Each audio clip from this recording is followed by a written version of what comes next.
Al menos 36 soldados sirios y 6 integrantes del grupo Hezbollah murieron tras un ataque de Israel en territorio sirio. La ofensiva, calificada como la más mortífera en meses, hace parte de una operación de Israel contra la presencia de representantes iraníes. Rusia se opuso a renovar el equipo de expertos de la ONU encargado de supervisar las sanciones internacionales contra Corea del Norte por su programa nuclear. La medida llega en medio del escrutinio contra Moscú por supuestamente comprar armas a Pyongyang para su guerra en Ucrania. Evan Gershkovich cumple un año detenido en Rusia.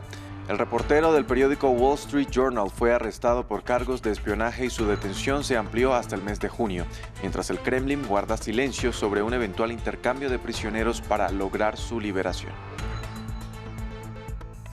Hola, ¿qué tal? Bienvenidos a una nueva emisión de noticias en France 24. Los saluda Andrés Mesa Muñoz. Empezamos en Siria. Un ataque de Israel dejó al menos 42 muertos, entre ellos 36 soldados de las fuerzas gubernamentales sirias y 6 miembros del grupo chiita libanés Hezbollah. La ofensiva que se llevó a cabo en la provincia de Alepo, al norte del país, es el más mortífero en meses. Los detalles desde Beirut con nuestra corresponsal Etel Bonet.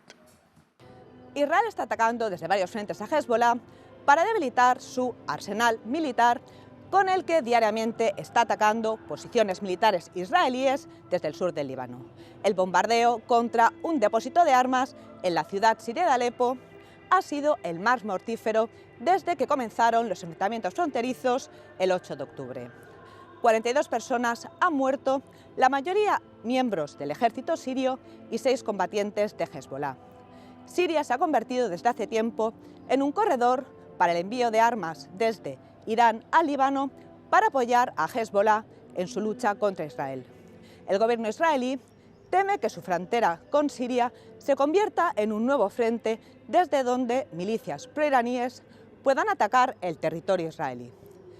Este no ha sido el primer ataque en las últimas 24 horas, sino que horas antes del bombardeo cerca del aeropuerto de Alepo, en otro ataque aéreo israelí contra una vivienda en el barrio damasquino de Saida Seinab, han muerto 2 personas y este barrio es uno de los feudos de las milicias proiraníes.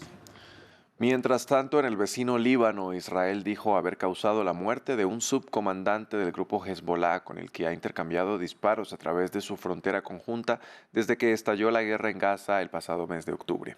La ofensiva se llevó a cabo en el sur libanés y, según el ejército israelí, alcanzó uno de los líderes en lanzamiento de cohetes con ojivas pesadas y señalado de realizar y planificar ataques contra civiles israelíes. Una información que no ha sido confirmada por Hezbollah. Hablamos ahora de la guerra en Gaza. La cifra de palestinos muertos por la ofensiva israelí ya supera los 32.600 luego de los ataques de las últimas 24 horas que dejaron al menos 71 fallecidos.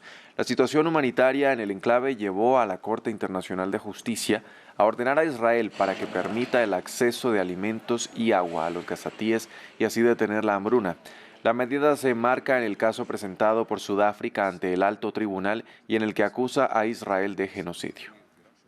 Por unanimidad, adoptar todas las medidas necesarias y eficaces para garantizar sin demora, en su totalidad, con la cooperación de Naciones Unidas, el suministro sin obstáculos y a gran escala por parte de todos los interesados de servicios básicos y asistencia humanitaria que se necesitan con urgencia, incluidos alimentos, agua, electricidad, combustible, vivienda, vestimenta, higiene y requerimientos de saneamiento, así como suministros médicos y atención médica a los palestinos en toda Gaza, incluso aumentar la capacidad y el número de puntos de cruce terrestres y mantenerlos abiertos durante el tiempo que sea necesario. La vigilancia de la ONU sobre las sanciones a Corea del Norte llegará a su fin en abril, después de que Rusia bloqueara la renovación de la medida en el Consejo de Seguridad de la ONU, algo que ha generado rechazo entre la comunidad internacional y que llega en medio del escrutinio contra Moscú por supuestamente violar las sanciones contra Pyongyang al comprarle armas para su guerra en Ucrania. Veamos el informe. Corea del Sur arremetió el viernes contra Rusia por lo irresponsable de poner fin unilateralmente a la supervisión de la ONU de las sanciones internacionales impuestas a Corea del Norte. El veto de Rusia protegerá las acciones ilegales de Corea del Norte, bloquea los ojos y oídos de la comunidad internacional, poniendo fin a un panel de expertos que ha supervisado fielmente las violaciones de las sanciones por parte de Corea del Norte, incluido su desarrollo nuclear y de misiles y sus exportaciones de armas a Rusia. De hecho, el veto de Rusia en el Consejo de Seguridad se produce solo unas semanas después de que el panel dijera que estaba investigando informes sobre transferencias de armas entre Moscú y Pyongyang. Rusia ha sido acusada de utilizar misiles balísticos y otras armas procedentes de Corea del Norte en su invasión a Ucrania. Y por su parte, Corea del Norte ha estado bajo crecientes sanciones desde 2006, tras la puesta en marcha de su programa nuclear. Desde 2019, Rusia y China han intentado persuadir al Consejo de Seguridad para que suavice las sanciones, sin fecha de caducidad.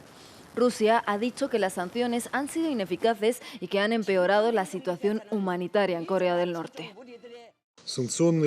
El régimen de sanciones adoptado por el Consejo de Seguridad con las nobles intenciones de prevenir la proliferación de armas nucleares en la región no solo está perdiendo su relevancia, sino que también está muy alejado de la realidad. No es la primera vez que Rusia utiliza su derecho de veto para protegerse de una potencial investigación. En agosto puso fin a una investigación de la ONU en Mali, que sugirió que mercenarios vinculados con Rusia estaban implicados en abusos generalizados, incluida la masacre de al menos 500 personas en 2022. En otras noticias relacionadas con Rusia, el periodista del Wall Street Journal Evan Gershkovich cumple hoy un año detenido en territorio ruso, donde enfrenta cargos de presunto espionaje.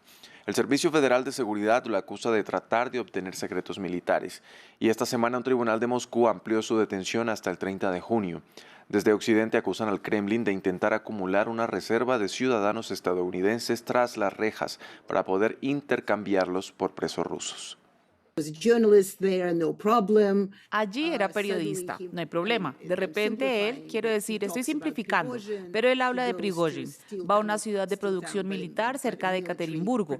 De repente encajan todas estas casillas, puedes marcarlas todas.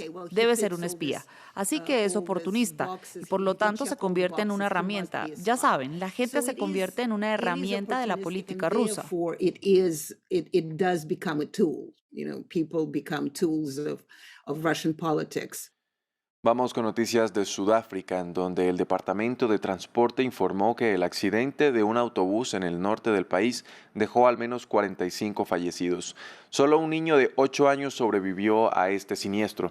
Según las autoridades, el autobús transportaba peregrinos desde Botsuana hasta la ciudad sudafricana de Moria, cuando el conductor perdió el control y chocó contra las barreras de un puente y las pasó por encima. En Senegal, el presidente Macky Sall recibió en su residencia al ganador de los comicios presidenciales, el opositor Bassirou Diomaye Faye.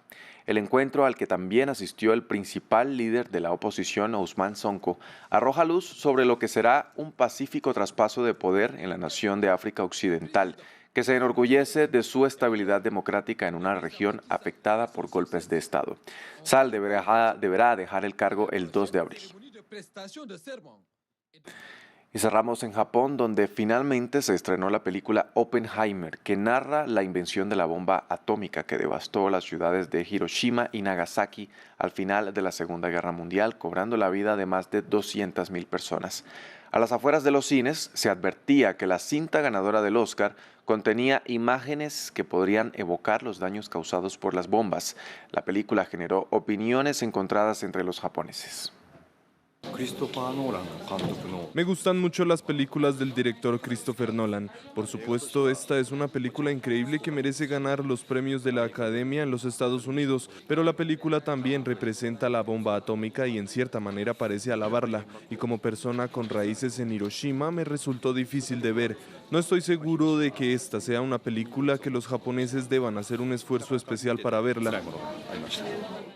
De esta manera despedimos este informativo en France 24. Gracias por acompañarnos. Los invitamos a que continúen con toda nuestra programación. En minutos regresamos con más noticias.